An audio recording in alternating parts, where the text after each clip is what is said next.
And how often do we do that in our life where it's like, God warns us in His Word, this is what you're supposed to do. And pick an example. They're endless.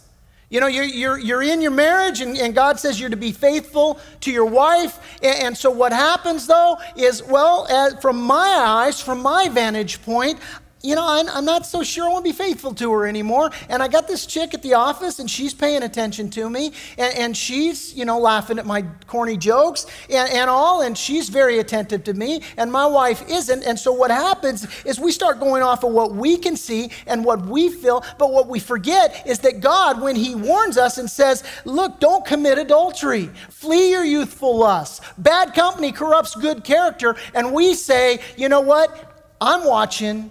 And I know what I'm seeing, and I know what I should do. That's just one of a bazillion examples of times when we do what we see. I remember when I was a kid, my dad would take me down to the beach. I spent my whole life down at the beach. And one day I wanted to go in, and I was running down toward the beach, and my dad grabbed me, and he said, you can't go swimming here. Well, I wanted to swim right here.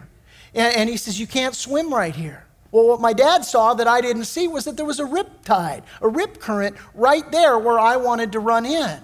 And I remember just throwing this big old temper tantrum on the beach and getting a spanking from my dad because I wouldn't listen to him. Well, listen, my father was watching and he knew. And so this issue is, listen, when God warns us, it's because He's watching. And He knows, and He has a different vantage point than we have. And I think that's a word for someone today.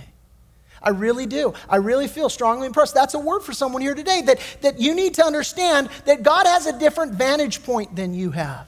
And you've been arguing with God and thinking that you could inform God. And clearly you don't have all the facts, God. Doesn't it? Sounds very foolish to say it that way, doesn't it? But that's the conversations that we have.